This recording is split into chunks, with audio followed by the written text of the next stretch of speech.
My name is Justin Perry, and I am a philosopher, researcher, and student of the mind. I have endless bumps of curiosity, always questioning and pondering the limits of human potential. What can we actually do? Throughout the history of the world, sages, saviors, and philosophers have told us that we have extraordinary power and influence over the physical world. Some even suggest that the mind is so vast that it is not limited to time and space and is somehow connected to all things. What if I told you that you have the potential to literally move physical objects using only your mind? What if I told you that you can use your mind to actually locate items or people, even in places you've never been? You will probably call me crazy, gullible, or delusional. But I'm here to tell you that it's possible. What I'm about to show you isn't trickery or illusions, but real evidence that proves that we are more than what we think we are. So much that the governments of the world have participated in this study and has spent millions of dollars doing so. Their research has concluded that we in fact alter the physical world with our thoughts, attitudes, and consciousness. The same energy fields that enable people like Ingo Swann to leave their body and travel through space are thought to be responsible for causing objects to move. This rare talent for moving objects by force of will alone has been termed psychokinesis, or PK. Ninel Kulagina is a Russian housewife who has this ability. These films of her demonstrating PK were made in a Russian hotel room and smuggled out of the country by American researchers. She gets the object moving with gestures of her hands or by fixating the object with nothing more than her eyes.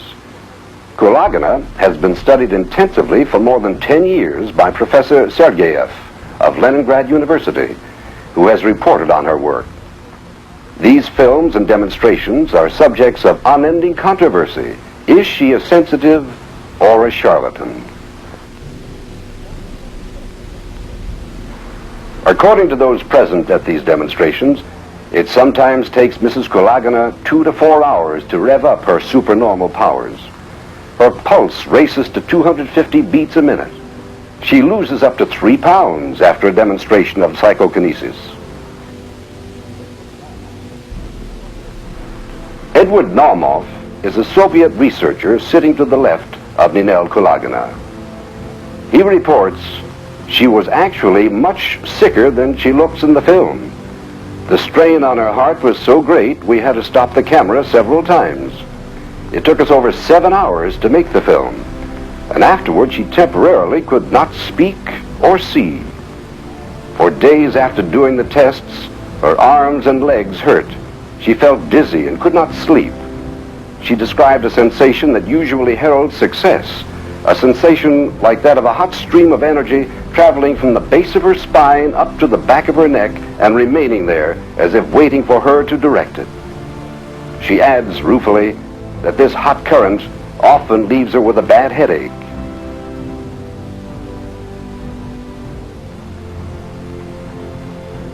According to the Soviet view, PK is not accomplished by mind over matter, but rather by mind over force field. The Soviets claim they've already devised machines that create magnetic and other kinds of artificial fields that increase psychic powers, particularly telepathy and PK. According to Dr. Ravitz, in the 1951 Yale Journal of Biology and Medicine, the action of the sun and moon also affects the body's force field. Dr. Sergeyev agrees. The most favorable time for PK is during magnetic disturbances of the Earth caused by sunspot activity. What is beginning to emerge is a new picture of the human being, not an alienated creature, but a being enmeshed in an ebb and flow with everyone and everything around him. The pulsing magnetic fields of machines, Earth, Moon, Sun, the thoughts and emotions of ourselves and other people, all affect the energy fields of our bodies, and in turn, the Russians say, our psychic powers.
From 1972 to 1997, during the Cold War, the CIA funded what was known as the Stargate program to test if remote viewing could be used as an intelligence tool. The very first, not talking about 1 out of 100, the very first Soviet facility we looked at was over in the Soviet Union. And it turned out our remote viewer, Pat Price in this case, drew a picture of a crane. And he said, I'm lying on my back on top of a 2-story building, and this crane is rolling over my head, and it's so large that a man is only half a wheel height. Well, when he told me that, I thought that was ridiculous. But in fact, it turns out that's exactly what the site was like. I don't know if you can see here, but in fact, that little dot there is a man. And so when we asked him, well, what do you think the site is used for? He said, well, I think it's for some space application. It was only after the Cold War was over and people from our country got to visit the location, we found out that, in fact, this was for a space application.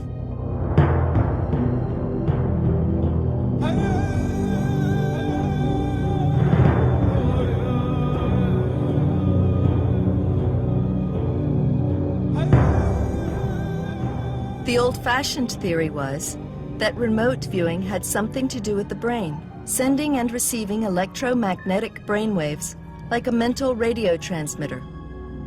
And so one way to attack that is to do experiments over longer and longer distances, and we eventually did experiments over continents and didn't see any degradation of the apparent, quote, ESP data. So distance didn't seem to matter, so that seemed to be a strike against the electromagnetic idea, the brainwave idea. We then put people aboard submarines, took them down to the bottom of the ocean. There's enough shielding of electromagnetic waves in seawater, conductive seawater, that should have blocked it out. In fact, the remote viewer said, oh, this is, quote, psychically quiet. I can do better than ever.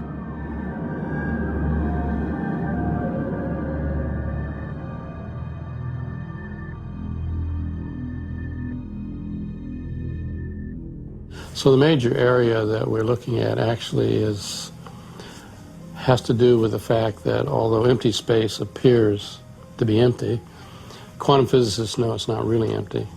It's full of what we call quantum fluctuation energy or vacuum energy.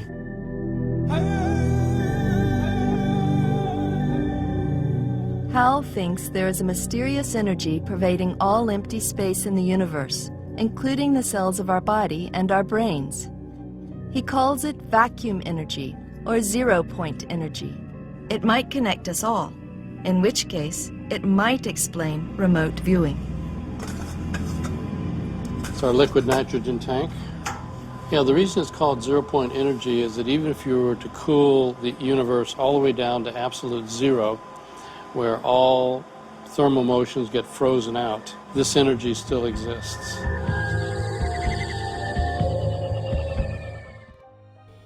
The CIA has done an exhaustive study on consciousness and has concluded that it is the source of all reality and that we can use it consciously to manifest our preferred reality. This is an actual CIA document that I pulled from the CIA website. The law of manifestation clearly explained in declassified CIA document. Patterning.